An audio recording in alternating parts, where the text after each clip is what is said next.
Muchas gracias. Y pues les invito acá adelante, por favor, si pudieran pasar por si hay alguna pregunta. Yo tengo muchas preguntas, pero quisiera también ahorita abrir a la audiencia con alguna pregunta, algún cuestionamiento a alguno de los ponentes en general, en particular. Por favor, siéntanse con la confianza de levantar la mano y ¿cuántas sillas tenemos allá? 3, entonces me quedo acá arriba.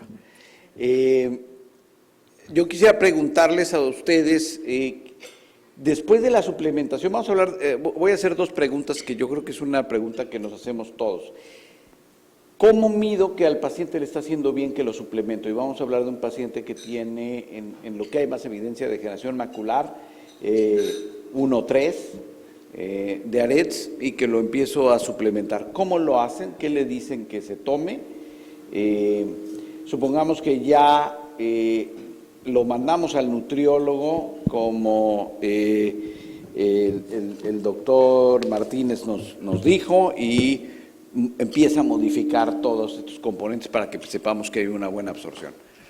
¿Qué le dicen y cómo lo miden, eso que están haciendo? Sí, creo que ese es como resume un poco el por qué estamos aquí, el tener esa evidencia de efectividad de la suplementación. En términos de investigación, mucho de lo que les hemos presentado, medir pigmentos maculares en retina, en suero, en depósitos, bueno, es la manera en que hemos demostrado. Todo esto no lo podemos tener al día de hoy en nuestras prácticas clínicas. Pero hay una prueba visual que es una guía en la respuesta y en la efectividad de la suplementación, como hablamos, la sensibilidad al contraste. Por eso es muy importante que se mida sensibilidad al contraste, porque vamos a poder demostrar, por ejemplo, en pacientes ya con degeneración macular, si estamos al menos con una función visual estable o incluso una mejoría, y en pacientes sanos, familiares de los pacientes con degeneración macular. Y la otra, Hans, es pues la progresión misma de la degeneración macular. Sabemos que en cualquier etapa de la degeneración macular se va a disminuir en aproximadamente un 25% el riesgo de progresión. Entonces, si nosotros medimos con autofluorescencia semestral o anual a nuestros pacientes y vemos que está estable la atrofia geográfica. Ayer veíamos justo, y Hans nos platicaba de una publicación del año pasado, donde los pacientes con suplementación tienden a preservar la fobia, y la misma atrofia geográfica tiende a ir hacia los extremos de la mácula, porque la fobia tiene la mayor concentración de mesoceaxantina. Si estamos suplementando, acaba de salir esta publicación, que hay menos riesgo de que esa pequeña islita central. Entonces, resumiendo, autofluorescencia, OCT y sensibilidad al contraste. Perfecto. No sé, tú sí. Solo agregar que mucha de la intención también es de que nos vamos a estar familiarizando con el uso del Live Meter, es lo único que yo agregaría, que digamos ya va a ser un instrumento que va a estar comercialmente disponible pronto, y digo, en este caso nosotros que colaboramos con IOSA y con MacuHealth, aparte de las pruebas funcionales que describe Axel, quizás esa sea la siguiente herramienta para complementar la medición de la intervención, ¿no? ¿Algo que quieras agregar, Edwin? Sí, debemos nada más considerar que a veces los tiempos que podemos nosotros tener en esta parte de la suplementación de nutracéuticos, claro que hay 3 etapas. La parte de la prescripción, le decimos fitodinamia, que es la parte en la cual el compuesto bioactivo llega al sitio de acción, y la fitocinética, que es lo que el cuerpo le va a hacer al compuesto bioactivo para liberarlo, absorberlo, distribuirlo, etc. Creo que es muy importante que cuando nosotros visualizamos que el paciente no está mostrando ningún resultado, evaluar esas 3 etapas también, para que podamos tener conciencia si es el compuesto bioactivo el que no tiene el resultado y necesitamos esperar más tiempo, o hay una situación particular en el paciente por la cual ese compuesto bioactivo se está demorando. Por ejemplo, si una persona tiene obesidad, muchos de los carotenoides se almacenan en el tejido adiposo, y eso retrasa la absorción, la acción biológica del carotenoide. Entonces yo tengo una persona que a mayor adiposidad tengo más posibilidades de que ese carotenoide no llegue a su sitio de acción. Pues muy importante ese concepto. Adelante. Sí, quisiera saber si pudiéramos incurrir en un exceso de suplementación, si eso existe o si hay interacción con otros suplementos, ¿verdad? Porque igual hay que preguntar al paciente qué otras cosas está tomando, como lo que comentabas, ¿verdad? De los medicamentos con los que interaccionan. ¿Hay algo así como, no sé, un exceso de suplementación? Específicamente con beta-caroteno, sí. Específicamente, recordemos que con el betacaroteno, que es el precursor justamente de la vitamina A, podemos tener hipervitaminosis. He tenido pacientes que empiezan a ponerse de color naranja. Entonces, ese es un indicador de que lo excediste, ¿no? Incluso hasta con los propios alimentos tendemos a exceder, ¿no? En el caso de los derivados del de los carotenoides, luteína, xantina, por ejemplo, es muy difícil porque las concentraciones presentes en los nutracéuticos son muy bajas. Ahora bien, sobre todo cuando tenemos una situación, no es lo mismo una persona saludable a una persona que tiene la necesidad de los antioxidantes. Ahí hay mucha menos probabilidad de que nosotros tendamos al exceso, a diferencia de la otra condición.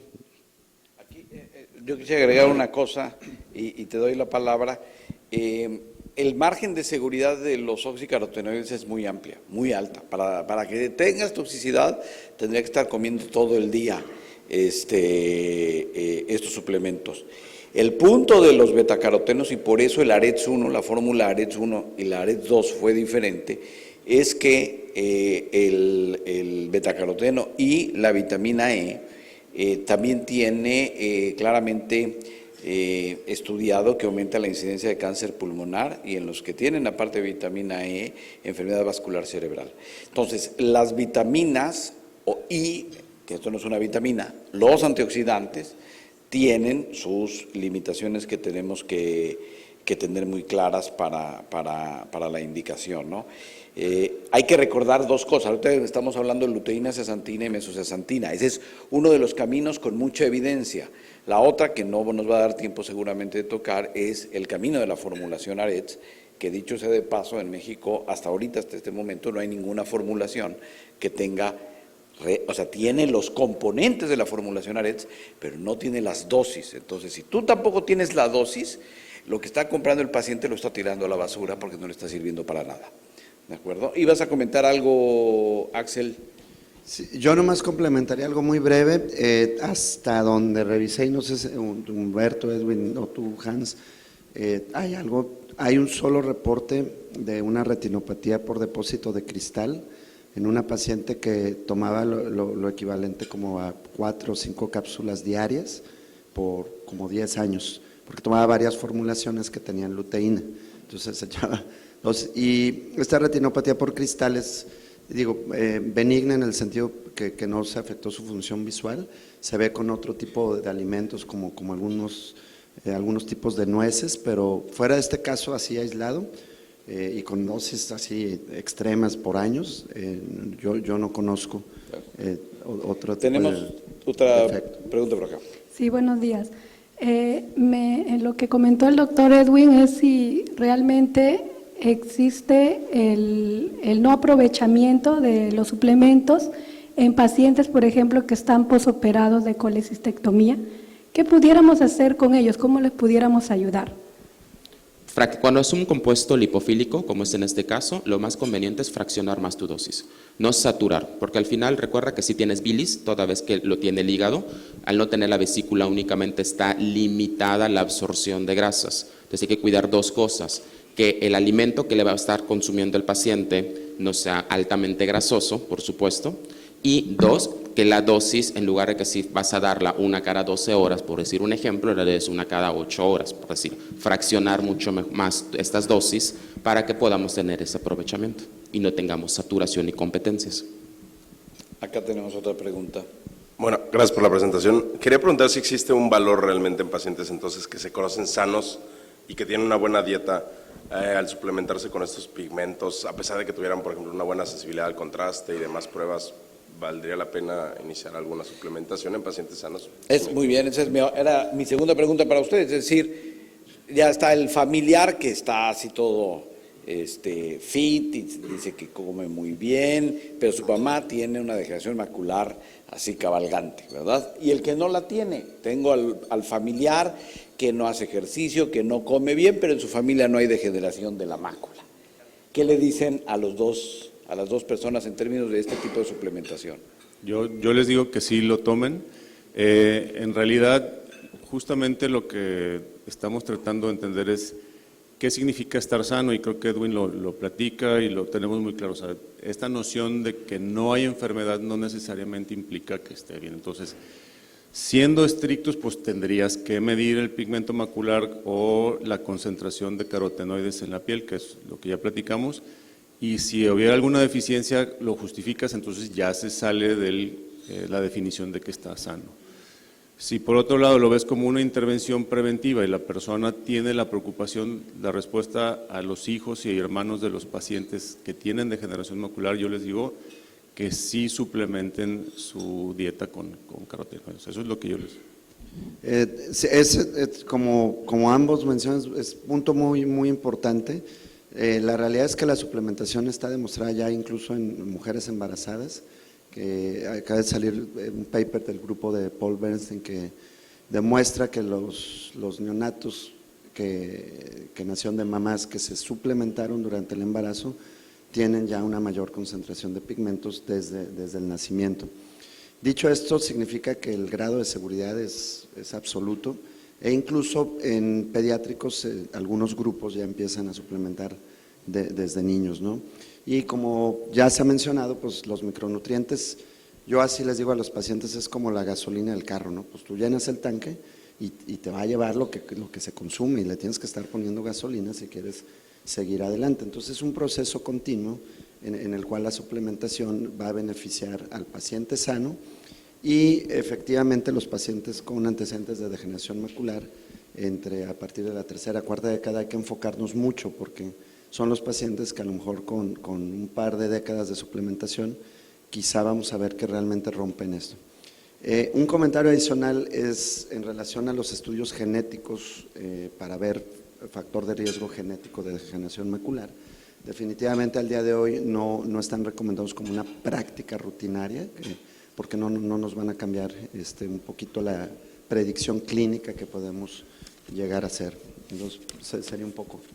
Sí, yo creo que hay muchas respuestas, muchas preguntas que no hay evidencia, medicina basada en evidencia para ello, pero ahí es donde entra nuestro juicio y nuestro razonamiento clínico de cómo darles, ¿no? A final de cuentas sí es un factor protector, todos lo necesitamos, estemos sanos o no estemos sanos, tiene que ver con nuestro perfil de nutrición, tiene que ver si estamos con altos porcentajes de alimentos ultraprocesados, que también es muy importante. Por eso el Life Meter que va a venir realmente es una prueba, porque hay que pensarlo en dos pasos. Una cosa es cómo lo tomo, lo ingiero, y si esto va a la circulación, si lo puedo absorber, que son los limitantes que Edwin nos estuvo diciendo, porque el Life Meter se mide en piel. Y segundo, asumimos que este es un subrogado de que se está depositando en la mácula. Para medirlo en la mácula, que es el pigmento macular, se requiere un equipos sofisticados. ¿Cómo somos los mexicanos en cuanto a esto? Mi hipótesis es que varía de población a población. Nosotros hicimos un estudio, cerca de 250 pacientes en una zona suburbal rural en Morelos, donde medimos no en piel, sino directamente en el ojo el pigmento macular, y al compararlo con una población sajona, irlandesa del mismo tipo, nos dimos cuenta que esa población de mexicanos tenía mucho más pigmento macular que los irlandeses. Pero seguramente si eso lo replicamos en nuestros consultorios, en un entorno de ciudad con el tipo de alimentación, pues eso va a cambiar, ¿no? Entonces, yo creo que es fascinante todos estos aspectos de la nutrición. A final de cuentas, nosotros somos el punto de contacto y somos pues los que tenemos la obligación de sí alertar al paciente. Este estudio que acaban de mencionar, que estábamos platicando, que es un subanálisis de la AREDS, vio que si bien sigue creciendo la degeneración de la mácula seca, hablando de degeneración macular seca, en un porcentaje altísimo respetaba el centro, que es lo que queremos, que la zona foveal no se vea afectada. Y de forma muy similar a lo que hacen medicamentos mucho más caros que se tienen que inyectar, que son los nuevos medicamentos para degeneración macular seca. Entonces yo creo que es nuestra obligación empezar a pensar esto y tener muy claro que no son placebos. Creo que ya estamos sobre el tiempo del desayuno, pero seguramente cualquiera de los doctores va a estar feliz de responderles preguntas y no nos queda más que agradecerles a nosotros tres y a Yosa, a Carlos su generosidad y a todos ustedes por su presencia y interés en estos temas. Muchas gracias y buenos días.